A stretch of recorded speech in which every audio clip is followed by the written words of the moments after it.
Welcome back to another video. आप जानते हैं मैं सरबरकत चांडियो एक नई वीडियो के साथ। और जहां पे हमने छोड़ा था अल्डिहाइड और कीटोन ग्रुप को वहीं से स्टार्ट कर लेते। तो आज के टॉपिक में हम इंशाल्लाह अल्डिहाइड और कीटोन ग्रुप के बारे में डिस्कस करेंगे। As we discussed in previous class कि अल्डिहाइड और कीटोन ग्रुप जो है वो it is divide this sugar is divided into two categories. Number one, on the basis of the anomeric carbon के अगर anomeric carbon जो है कार्बन नंबर 1 है और उनका जो हाइड्रो इनका जो ऑक्सीजन है वो कार्बन नंबर 1 के साथ अटैच है, तो it will be called aldehyde sugar, right.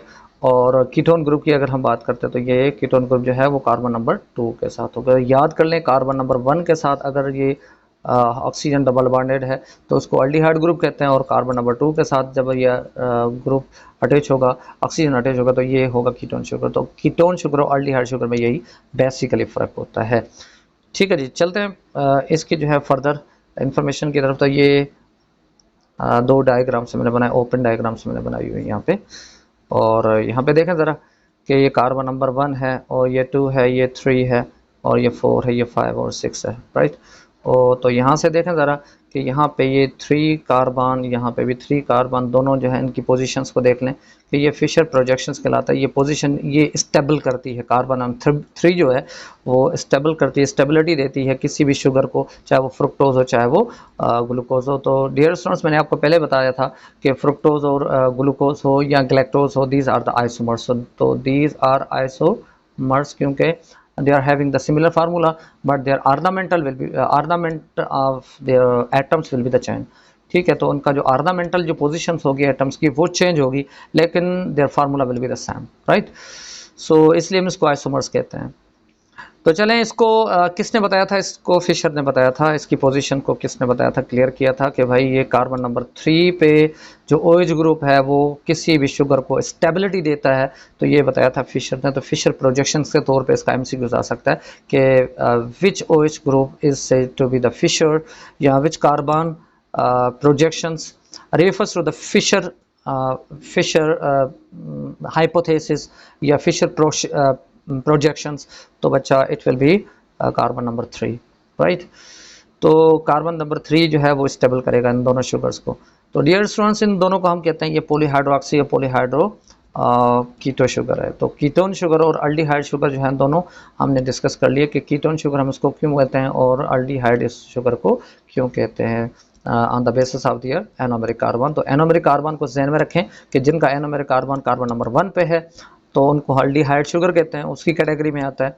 और जिनका जो है एनोमेरिक कार्बन वो कार्बन नंबर 2 है तो उसको हम कीटोन शुगर में काउंट करते हैं। तो कीटोन शुगर हमारे पास है वो फ्रुक्टोज है। गैलेक्टोज और ग्लूकोज और गैलेक्टोज दोनों जो है वो हमारे पास है अल्डिहाइड शुगर, क्योंकि उनका दोनों का कार्बन जो है 1 जो है कार्बन नंबर 1 और वही एनोमेरिक कार्बन होता है। तो कीप इन माइंड कार्बन कौन सा कार्बन पे जो है ऑक्सीजन डबल बॉन्डेड है तो वो एनोमेरिक कार्बन में कैटेगरी में आता है। ठीक है जी, तो ये दोनों स्ट्रक्चर्स मैंने बनाए हैं इनके। तो चलते हैं पहले क्लासिफिकेशन के पास कि क्लासिफिकेशन कैसे हम कर सकते हैं इसकी। तो dear students, this is the classification of the carbohydrate. तो कार्बोहाइड्रेट को हम डिवाइड कर सकते हैं 3 कैटेगरीज में। Number 1 monosaccharide. तो dear students, monosaccharide you know very well about the mono, because mono को फर्दर हम ब्रेक नहीं कर सकते। It's a simplest form of the glucose. तो ये देखो simplest form of the glucose ये आ चुका है। तो कीप इन माइंड, चाहे मोनो की कोई भी फॉर्म हो, ग्लूकोज की फॉर्म हो या इनकी बात ट्राइओज हो, टेट्रोज हो, पेंटोज हो, हेक्सोज हो, हेप्टोज हो, these divisions are depending on the position sorry number of the carbon. ठीक है जी, तो ये कार्बन के नंबर पे डिपेंड करता है सारे का सारा। ओके जी, तो carbon 3, carbon 4, carbon 5, carbon 6, carbon 7, तो इनको हम नाम देते हैं। तो कीप इन माइंड यहाँ पे हम एक सफिक्सेस को यूज़ करते हैं। सफिक्सेस कौन से सफिक्सेस होते हैं डियर स्टूडेंट्स? यहाँ जब भी शुगर की बात करेंगे तो यहाँ ओस का टर्म यूज़ करते हैं, OSE ओस का टर्म यूज़ करते हैं। तो यहाँ देखो ट्राई ओस लिखा है। ट्राई का मतलब होता है 3 carbon containing sugar, 3 carbon containing. और टेट्रोज का मतलब क्या होता है? टेट्रो का मतलब होता है कि कार्बन 4 है इसमें। और पेंटोज का मतलब होता है पेंटोज, आपको पता है, you know very well about the DNA and RNA sugar, तो आपको पता है वो पेंटोज 5 कार्बन कंटेनिंग शुगर होता है। और अगर हम हेक्सोज की बात करें तो बच्चा लोग हेक्सोज जो होते हैं वो glucose, galactose, fructose, they are having the carbon number 6। तो या हेप्टोज की बात करें तो वो कार्बन नंबर 7 होता है। तो these sugars have been classified according to the number of the carbohydrate carbon carbon के लिहाज से उनको जो है अपने अपने कैटेगरी में जो है वो रखा गया है। कीप इन माइंड, हम कार्बन की बात करेंगे, हम कार्बन की बात कर रहे हैं, हम किसी यूनिट की बात नहीं कर रहे कि सर आपने यहाँ पे कार्बन 3 बताया और अगर 3 यानी शुगर जो होंगे 3 शुगर्स आप उसको कहते हैं ये सिंपलेस्ट फॉर्म नहीं है।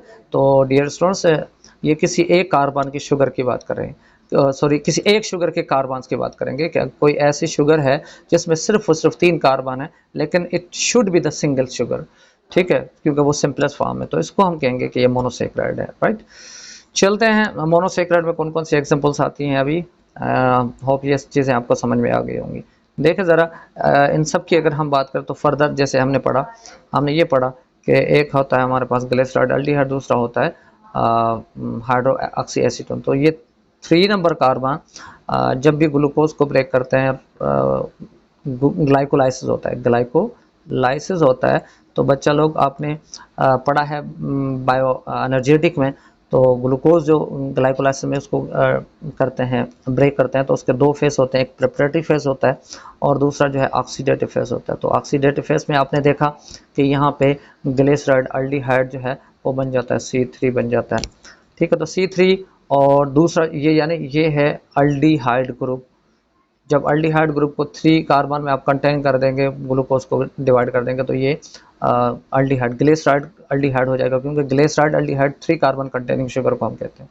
और इसका जो आइसोमर होता है जो फ्रुक्टोज का होता है 3 नंबर कार्बन कंटेनिंग शुगर, तो वो होता है हाइड्रोक्सी डाईहाइड्रो ऑक्सी एसीटोन जो है वो उसमें भी 3 कार्बन कंटेनिंग होता है। लेकिन फ़र्क क्या होता है, ये फ्रुक्टोज होता है और ये एल्डिहाइड शुगर होता है। तो कीप इन माइंड, जो फ्रुक्टोज है उसका जो 3 नंबर कार्बन की जो शुगर होगी वो क्या होगी, डाईहाइड्रो ऑक्सी एसीटोन होगी, और जो एल्डिहाइड होगा उसकी जो 3 नंबर कार्बन कंटेनिंग शुगर होगी वो ग्लिसरॉल एल्डिहाइड जो होगी वो दोनों के 3 नंबर जो है वो कार्बन कंटेनिंग शुगर होती है, राइट।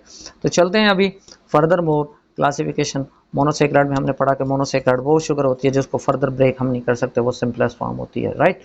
और उसको हम कहेंगे कि वाटर में जो है ये वाटर में सॉल्युबल होती है, 1 शुगर यूनिट होता है, मतलब ये मोनो का मतलब ही सिंगल होता है, ठीक है जी। और इजीली वाटर में सॉल्युबल होती है।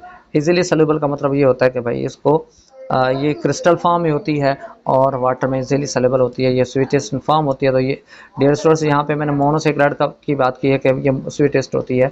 तो बच्चा अभी मैंने पिछले जो है वो वीडियो में बताया था कि ये फ्रुक्टोज जो है मोनोसेक्राइड है और इसको हम कहते हैं स्वीटेस्ट शुगर।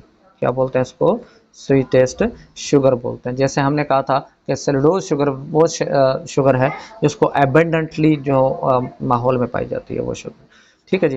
तो what will be the formula, और फर्दर जो है इसको अगर हम बात करें तो यहाँ पे बच्चा अभी हमने कहा कि भाई दो को हम एक पोली चेन है उसको हम अगर सिंपल में तोड़ें तो ब्रेक करें, तो let's suppose I am drawing here some example। तो let's suppose it is having the 11 units और it is said to be the polysaccharide, ठीक है। इसको हमने तोड़ दिया तो ये सिंपलेस्ट वाला में तोड़ रही है, तो ये 2 हो गए, तो ये लेस कम्प्लेक्स है।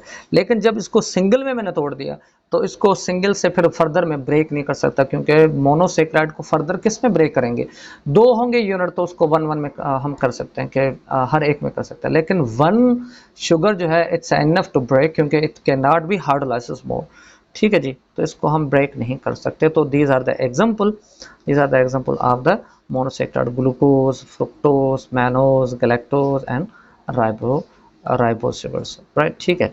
तो इस पर फर्दर और भी हैं, हम जब क्लासिफिकेशन फर्दर पढ़ेंगे तो उसमें भी हम पढ़ेंगे कि अल्डिहाइड के ट्रायोज, टेट्रोज, पेंटोज, हेक्सोज कौन से हैं, और कीटोन ग्रुप के जो triose, tetrose, pentose, hexose, heptose कौन से हैं, वो अलग अलग हम पढ़ेंगे, और उनके जो है हम फंक्शंस भी बाद में पढ़ेंगे, वो अलग एक वीडियो उसके बारे में डिस्कस करेंगे, राइट। अब हम आते हैं इनके फार्मूला पे। तो what will be the formula, keep in mind बच्चा लोग, आपकी बुक टेक्स्ट में specially I am asking about the those students जो मुझे देख रहे हैं लेकिन they are from Sindh. Sindh board. तो सिंध बोर्ड में जो हमारे पास फार्मूला है वो है CnH2nOn। तो हमारे पास जो है ये फार्मूला है। तो बच्चा ये कॉमन फार्मूला मोनोसेक्राइड का, तो ये इट इज़ नॉट ओबेड, ये जो है वो कॉमन फार्मूला नहीं, ये स्पेसिफिक फार्मूला है। तो हमारी बुक में क्या लिखा हुआ है, हमारी बुक में लिखा हुआ है ये कार्बोहाइड्रेट का कॉमन फार्मूला। तो बच्चा it's not a common formula of the carbohydrate. Carbohydrate का, पॉलीसेकेराइड का, कार्बोहाइड्रेट का एक ही फार्मूला होता है, जैसे हमने पढ़ा था उसके बारे में कि CX होता है, ठीक है जी। तो यहाँ पे होता है CXH2O, ठीक है जी, और Y। तो ये इसका कॉमन फार्मूला है, ठीक है जी। तो ये है मोनोसेक्राइड को फर्दर इसको ये दूसरा फार्मूला लिखें तो ये सेम ही फार्मूला है CH2O और N जो है वो नंबर ऑफ आइटम्स को जाहिर करता है यहाँ पे, ठीक है जी। तो चलते हैं, ये देखें ज़रा, यहाँ पे ये फार्मूला मौजूद है, ठीक है। कीप इन माइंड कि पॉलीसेकेराइड का और कार्बोहाइड्रेट का एक ही फार्मूला होता है, उन दोनों में कोई अलग अलग फार्मूले नहीं होते। और जो अपनी बुक में लिखा थोड़ा उसको आइडेंटिफाई यानी उसको थोड़ा मॉडिफाइड कर दें।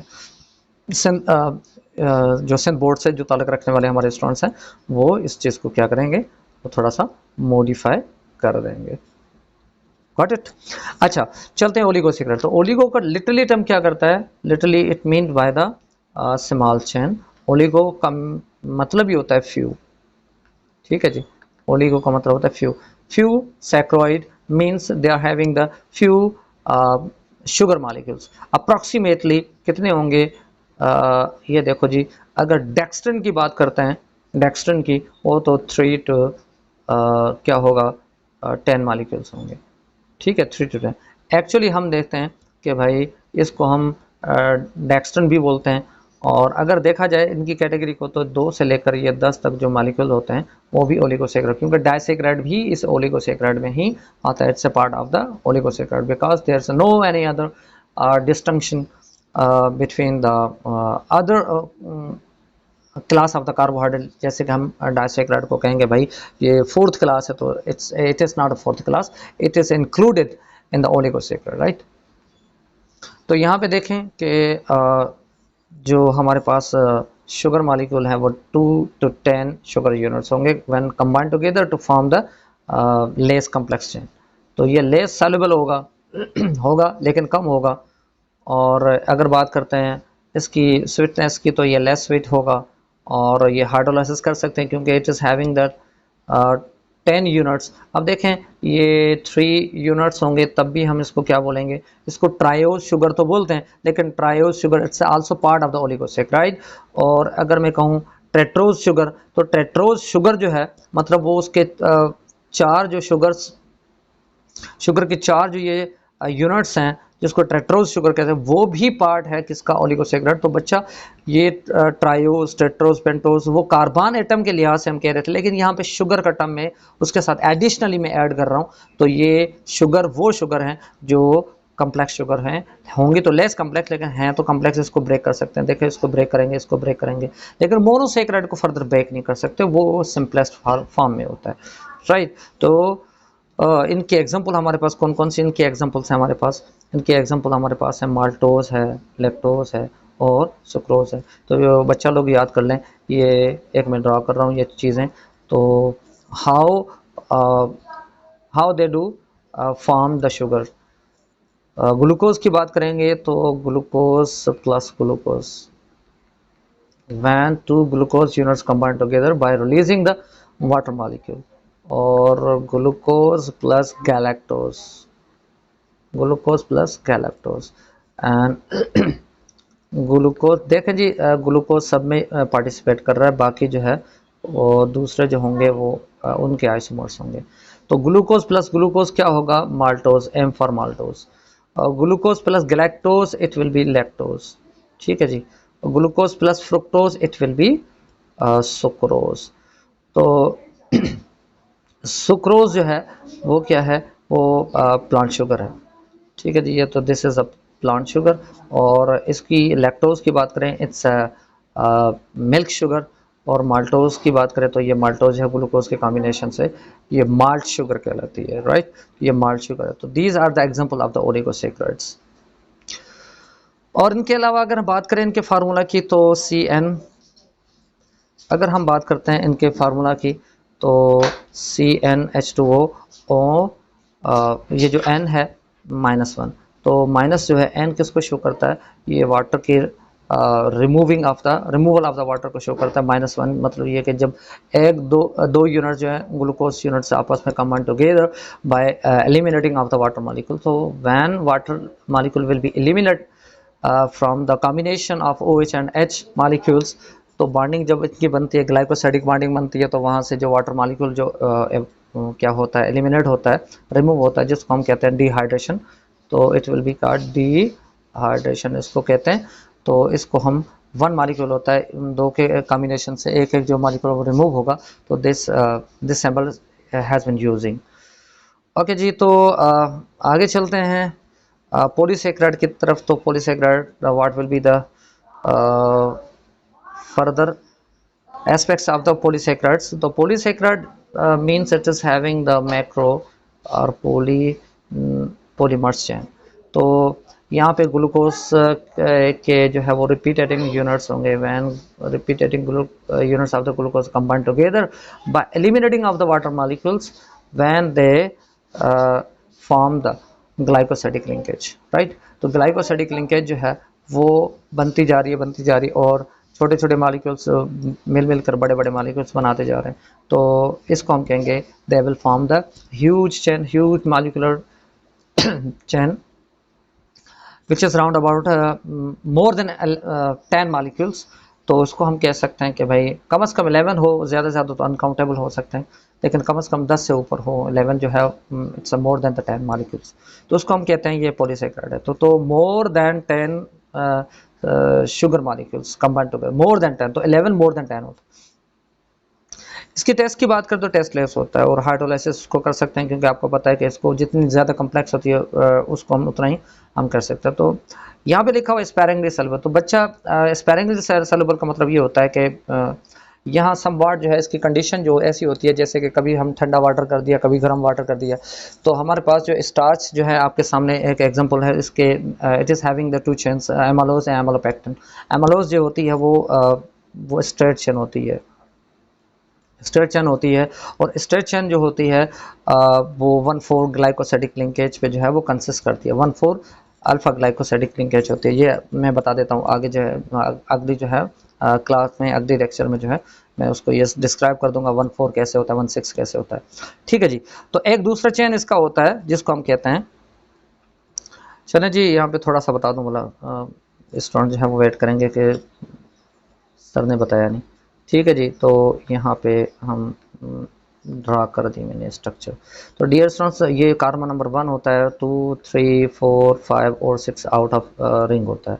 1, 2, 3, 4, 5 और 6 जो है आउट ऑफ रिंग होता है। Keep in mind, out of ring जो है ये देखो फ्रुक्टोज मैंने बना दिया, इसका 1 नंबर आउट ऑफ रिंग होगा और 6 नंबर आउट ऑफ रिंग होगा। ये 1 और 6 जो है आउट ऑफ रिंग होते हैं। तो अंदर रिंग में जो होते हैं वो 4 कार्बन जो हैं वो अंदर रिंग में होंगे। कौन कौन से, ये देखिए 2, 3, 4, 5 ये 2, 3, 4, 5 ये चारों क्या होंगे, इनसाइड द रिंग होंगे। आउटसाइड द रिंग क्या होगा, 1 और 6 आउट ऑफ द रिंग होगा।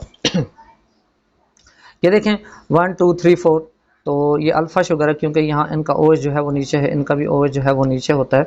तो स्पेशली OH जो होता है 1 नंबर कार्बन जो होता है उसका अगर ऊपर होगा OH ग्रुप तो उसको हम क्या बोलेंगे, इसको बीटा बोलेंगे, बीटा शुगर है। और इसका अगर नीचे OH ग्रुप होगा तो उसको हम अल्फ़ा शुगर बोलते हैं। तो यहाँ पे क्या होगा, आपको पता है कि यहाँ कंडेंसेशन होती है, तो ये OH और H क्या है आपस में रिलीज कर, वाटर जो है वो रिलीज हो जाएगा, कंडेंसेशन होगी तो 1,4 लिंकेज बन जाती है। ठीक है जी, तो ये 1,4 लिंकेज बन जाती है। ये स्ट्रेट चेन जितनी भी होगी ना, चाहे इनकी हो, एमालोज की हो, एमालोपेक्टिन की हो, किसी की भी स्ट्रेट चेन जो होती है, मोस्टली स्ट्रेट चेन जो होती है वो 1,4 ही होती है, सिवाय एक दो ऑप्शन वो जब हम आगे चलकर पढ़ लेंगे। जैसे सेलुलोज की बात करेंगे तो उसमें बीटा शुगर होती है। बीटा शुगर इसलिए होती है, बीटा शुगर हो या अल्फा शुगर हो, इन दोनों के शुगर में जो है वो प्रोपोर्शन जो है वो 1,4 ही होती है। लेकिन जो ओवरलैप करेगा, ओवरलैप जो करेगा इसकी बात करते हैं एमालोपेक्टिन या ग्लाइकोजन की बात करते हैं, ओवरलैप करेगा तो 6 नंबर जो है देखो ग्लूकोज के साथ होगा, तो उनका 1 नंबर इसके 6 नंबर के साथ अटैच होगा, तो इसलिए हम कहते हैं 1/6 उसकी जो है वो प्रोपोर्शन बनती है। वो आगे चलकर मैं इंशाल्लाह दोबारा बता दूंगा। ठीक है जी। तो यहाँ पे स्पेरिंगली को फर्दर जो है वो डिस्क्राइब करने जा रहा हूँ। यहाँ पे हमने पढ़ा जो चेन होती है, ये देखें ज़रा, ये जो स्टार्च की जो चेन होती है, स्टार्च की चेन ये रिपीटेडिंग यूनिट पे मुश्तमिल होती है। रिपीटेडिंग यूनिट जो होता है यहाँ पे, ये देखें ज़रा, ये 1,4 ये लिंकेज होती है। तो इसमें क्या होगा, ये हॉट वाटर जब भी हम करेंगे, गर्म पानी करेंगे, तो इसमें सम वाट जो है ये डिसॉल्व हो जाता है। तो मतलब on the basis of the condition, तो ये कंडीशन अगर वो उनकी गर्म होती है, पानी उनका एनवायरनमेंट जो है वो टेम्परेचर हाई होता है, तो ये जो एमलोज है, एमलोज की बात करता हूँ, एमलोज ये हॉट वाटर में क्या होगा, वो डिसॉल्व हो जाएगा, जिसको हम कहते हैं स्पेरिंगली सॉल्युबल। मतलब कुछ ये सॉल्युबल हो सकता है, कुछ ये सॉल्युबल नहीं हो सकता, लेकिन totally based on the condition. ठीक है जी। तो ये था इसके बारे में। और इनके जो फार्मूला अभी हमने पढ़ा था, इसके फार्मूले की जब भी हमने बात की, तो ये फार्मूला है CxH2O और ब्रैकेट ओवर, और ये y जो है उसको यहाँ पे रखते हैं। तो this is the formula of carbohydrate as well as polysaccharide. तो उम्मीद है ये आपको पसंद आई होगी वीडियो, और फिर मिलते हैं किसी नई वीडियो के साथ।